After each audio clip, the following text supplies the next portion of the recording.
नमस्कार, स्वागत है आप सभी का। मैं हूं हिमांशु और आप देख रहे हैं हलचल इंडिया। बेबाक खबर तेज असर। आइए नजर डालते हैं आज की खबरों पर। मुजफ्फरनगर के शिव चौक पर करवा चौथ के मद्देनजर महिलाओं ने अपने हाथों पर सुंदर सुंदर मेहंदियां लगवाई। जनपद मुजफ्फरनगर में करवा चौथ से पहले दिन बाजारों में अपने हाथों पर मेहंदियां लगवाने के लिए महिलाओं की भीड़ नजर आई। महिलाओं के द्वारा सुहाग की निशानी मेहंदी को अपने हाथों पर लगाया गया, जिसको लेकर सुहागन महिलाओं की मेहंदी लगवाने वालों के यहाँ भारी भीड़ लगी रही। महिलाओं ने कहा कि उनके द्वारा करवा चौथ के पर्व के अवसर पर हाथों पर मेहंदी लगवाई गई है। हाथों पर मेहंदी लगवाई जा रही है क्योंकि मेहंदी भी एक सुहाग का प्रतीक होती है। ये हमारा करवा चौथ का फेस्टिवल है, हम उसके लिए मेहंदी लगवा रहे हैं। करवा चौथ का व्रत तो हर औरत के लिए बहुत खुशी का दिन होता है। ये इस दिन हर औरत अपने हस्बैंड के लिए मतलब मेहंदी लगवाती है और मतलब 16 श्रृंगार करती है।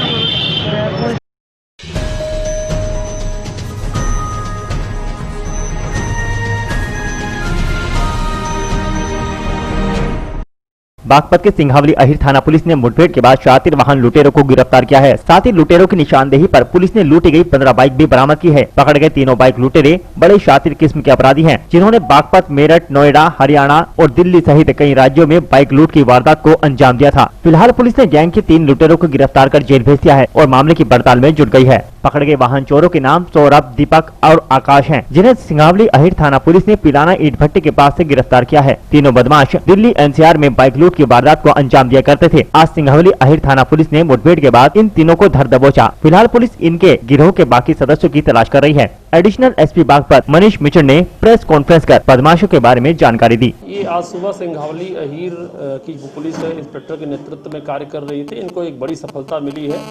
सुबह लगभग 8:30 बजे के आसपास मुखबिर से सूचना मिली थी कुछ बदमाश गाड़ी से जाने वाले हैं मोटरसाइकिल से, तो पिलाना के पास में चेकिंग करते हुए 2 मोटरसाइकिलों पे सवार लड़के भाग रहे थे और चेकिंग की गई। जिसमें मुठभेड़ के दौरान 3 लड़के पकड़े गए हैं, जिनका एक का नाम है दीपक और दूसरे का नाम है आकाश और तीसरे का नाम है सौरभ। इन तीनों के पास से 2 मोटरसाइकिलें बरामद हुई। दोनों वो गाड़ियां चोरी की थी। इन्होंने चोरी करना कबूल किया। बाद में इनकी निशानदेही पर इनके पास से 12 गाड़ियां, 1 दर्जन गाड़ियां और बरामद हुई। कुल 14 गाड़ियां बरामद हुई हैं, जिसमें से 8 स्प्लेंडर है, 2 टीवीएस है, इसके अतिरिक्त और अन्य भी मोटरसाइकिलें हैं। ये गाड़ियां इनके द्वारा एक अंतर्राज्यीय गिरोह है पूछताछ से पता चला, जो कि हरियाणा, दिल्ली और इसके अतिरिक्त गाजियाबाद, हापुड़, अन्य जनपदों से एनसीआर क्षेत्र से चुराई गई हैं। 5 गाड़ियां कनेक्ट हो गई हैं। इनके चेचिस नंबर से इनके मालिकों से संपर्क किया जा रहा है और गाड़ियों का पता लगाया जा रहा है। एक अंतर्राज्यीय गिरोह है, इनको जुडिशियल कस्टडी में भेजा जा रहा है। शीघ्र इनके विरुद्ध गैंगस्टर एक्ट के तहत भी कार्रवाई सुनिश्चित कराई जाएगी। इनके पास से 2 तमंचे और एक चाकू भी बरामद हुआ है, जो कि इनके द्वारा अमूमन घटनाओं में प्रयुक्त किया जाता है।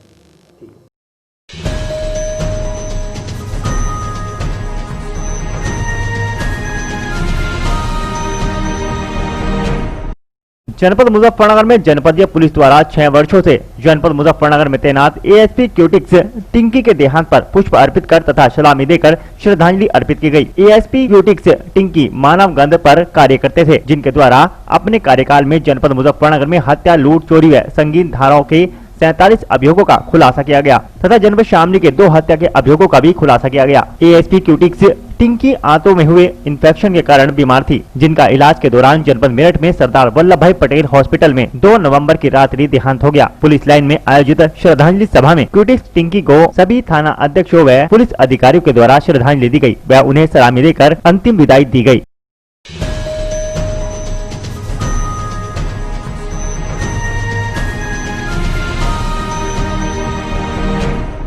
मुजफ्फरनगर की बुढ़ाना निवासी पीड़ित महिला ने जिलाधिकारी कार्यालय पर धरना देकर हंगामा किया। जनपद मुजफ्फरनगर के जिलाधिकारी कार्यालय पर पहुंची बुढ़ाना निवासी महिला ने जिलाधिकारी कार्यालय पर दबंगों के खिलाफ कार्रवाई की मांग को लेकर धरना देकर जमकर हंगामा किया। महिला ने कहा कि बुढ़ाना क्षेत्र के पूर्व चेयरमैन एवं दबंग लोगों के द्वारा उसके साथ मारपीट कर दी गई एवं उसके परिवार वालों के साथ भी मारपीट कर उत्पीड़न करने का आरोप लगाया है, जिसको लेकर वह लगातार अधिकारियों के चक्कर काट रही है, लेकिन अभी तक भी उसकी कोई सुनवाई नहीं हो पाई। वह मांग करती है कि दबंग लोगों के खिलाफ कार्रवाई की जाए।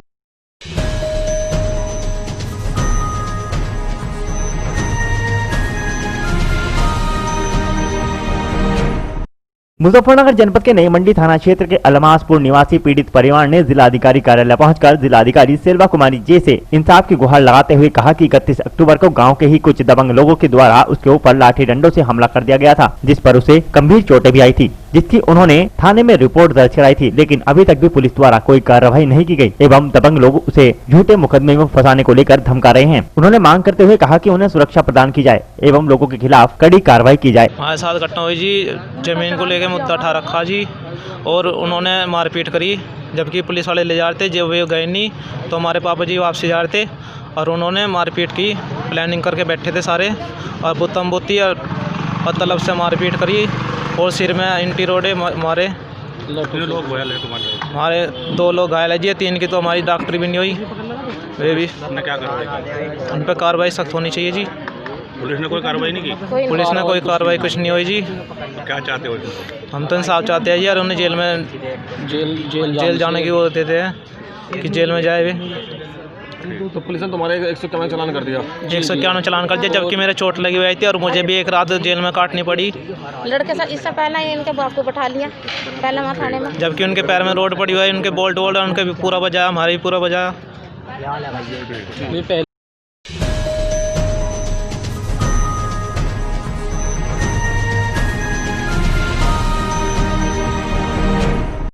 मुजफ्फरनगर के टैक्सी एसोसिएशन के द्वारा निजी गाड़ियों के टैक्सी के रूप में चल रही गाड़ियों को बंद कराने की मांग को लेकर जिलाधिकारी को ज्ञापन सौंपा गया। जनपद मुजफ्फरनगर के जिलाधिकारी कार्यालय पहुंचे मुजफ्फरनगर टैक्सी एसोसिएशन के द्वारा एक ज्ञापन जिलाधिकारी सेल्वा कुमारी जी को सौंपा गया, जिसमें टैक्सी एसोसिएशन के पदाधिकारियों ने कहा कि गाँव-गाँव व्यक्तिगत गाड़ियाँ टैक्सी के रूप में चल रही है, जिससे की रजिस्टर्ड टैक्सी वालों को भारी नुकसान हो रहा है। वह मांग करते हैं कि जल्द ही निजी गाड़ियों को टैक्सी से हटाया जाए और उन्हें ना चलने दिया जाए। उन्होंने कहा कि यदि उन पर पाबंदी नहीं लगी तो वह उग्र आंदोलन करने को मजबूर होंगे। मैं मुजफ्फरनगर टैक्सी एसोसिएशन का प्रदेश अध्यक्ष हूं।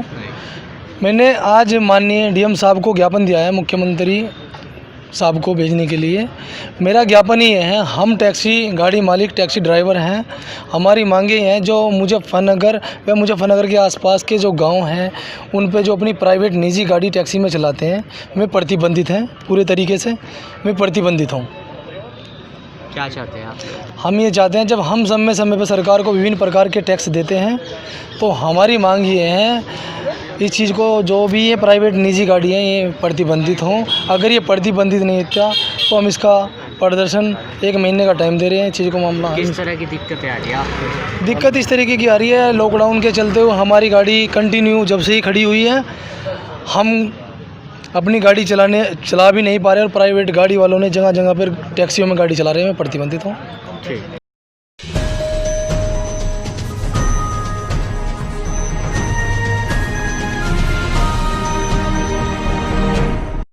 मुजफ्फरनगर के बुढ़ाना में साया जनहित सोसाइटी की तरफ से स्वामी कल्याण देव बुढ़ाना में समाजवादी पार्टी के जिला अध्यक्ष प्रमोद त्यागी के पिता स्वर्गीय लक्ष्मी चंद चेयरमैन की पुण्यतिथि के अवसर पर एक रक्तदान शिविर का आयोजन किया गया, जिसमें सुबोध त्यागी ने ब्लड डोनेट कर कैंप का शुभारंभ किया। मुजफ्फरनगर के ब्लड बैंक स्वामी कल्याण देव की तरफ से डॉक्टर प्रभाष व डॉक्टर यासीन राणा के नेतृत्व में रक्तदान लगाया गया, जिसमें हसरत अली, मोहम्मद असलम, अभिनव त्यागी, प्रदीप त्यागी, राशिद अजीम, गाजी नदीम, विकास गोयल, मुकेश शर्मा, विनोद त्यागी आदि लोगों ने बढ़ चढ़कर हिस्सा लिया और रक्तदान किया। पुण्यतिथि है, उनकी स्मृति में हम प्रतिवर्ष पुण्यतिथि पर रक्तदान शिविर लगाते हैं। इस बार भी उसी श्रृंखला में हमने ये स्वैच्छिक रक्तदान शिविर लगाया है।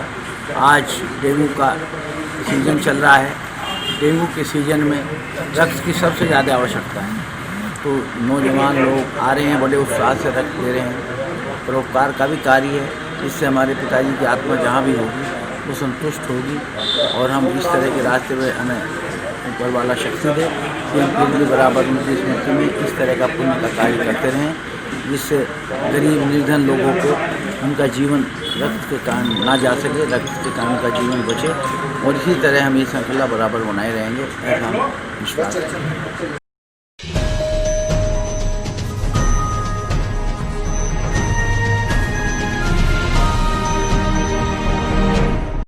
सहारनपुर के ब्लॉक नकुड़ के गांव घाटमपुर में उप स्वास्थ्य केंद्र की हालत जर्जर है। सरकार द्वारा ग्रामीण क्षेत्रों में उप स्वास्थ्य केंद्र खोले गए थे, जिससे कि गांव वालों को बेहतर इलाज मिल सके, लेकिन उप स्वास्थ्य केंद्रों पर गंदगी का ढेर लगा हुआ है। ग्रामीणों ने उप स्वास्थ्य केंद्रों पर कब्जा कर रखा है। स्वास्थ्य विभाग की लापरवाही से ही इन उप स्वास्थ्य केंद्रों की हालत खराब हो गई है। यहाँ पर गंदगी का ढेर लगा हुआ है। गाँव में उप केंद्र में ना तो दवाई है ना ही ANM है। आखिरकार स्वास्थ्य विभाग लापरवाही क्यों कर रहा है? लाखों रुपए की लागत से उप केंद्र बनाया गया जिसकी हालत खराब हो चुकी है। ना तो यहाँ पर दवाई है और ना ही किसी ANM की ड्यूटी है। यह अस्पताल नहीं कूड़े का ढेर नजर आता है। गाँव के ग्रामीणों का कहना है कि केवल 2 महीने अस्पताल चला। सन 2007 में महिपाल माजरा ने उद्घाटन किया था। 2 महीने चलने के बाद यह बंद हो गया था, जो आज तक नहीं चल पाया।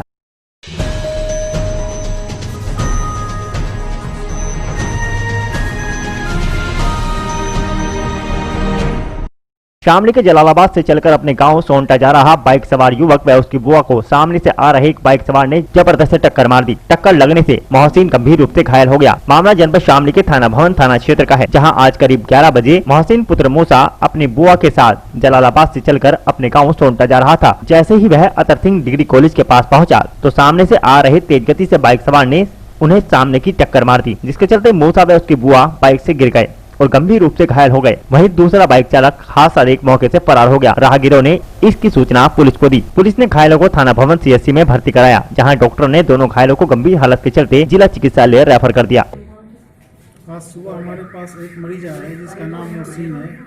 वो सोनटा रसलपुर का रहने वाला है। उसकी बाइक से एक्सीडेंट हो गई थी यहीं थाना भवन जलालाबाद रोड पे। तो उसके सर में थोड़ी सी चोट है और नाक से खून निकल रहे थे। इसका मोस्ट प्रोबेबली जो है नाक का हड्डी फ्रैक्चर हुआ है। हमने इसको प्राथमिक उपचार करने के बाद यहाँ से जिला अस्पताल मुजफ्फरनगर के रेफर कर दिया।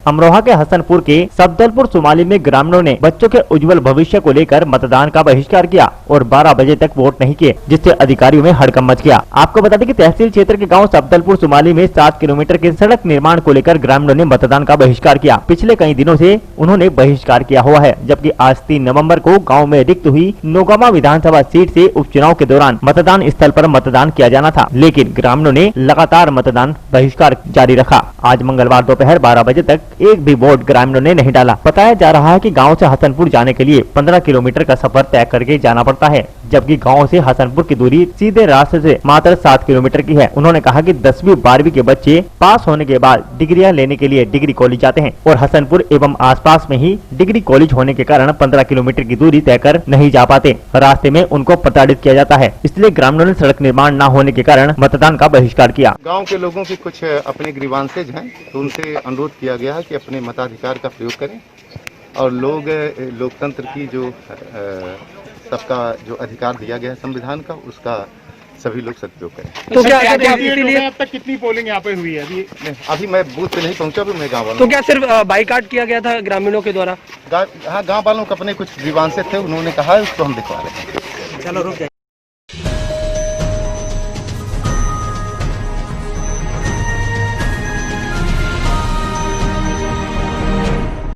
अमरोहा के हसनपुर के नगर में शोहर एवं देवर ने पीड़िता के साथ मारपीट की। पीड़िता ने कोतवाली में शिकायत कर कार्रवाई की मांग की। आपको बता दें कि नगर के मोहल्ला पत्थरों वाली मस्जिद निवासी शाहजमीन पत्नी शरबत ने कोतवाली में शिकायत करते हुए बताया कि देवर फैसल व शोहर शरबत ने उसके साथ मारपीट की है और वह आए दिन उसके साथ मारपीट करते रहते हैं। महिला ने कोतवाली पुलिस से न्याय की गुहार लगाई। वहीं पुलिस ने महिला को CHC केंद्र भेजकर मेडिकल परीक्षण कराया।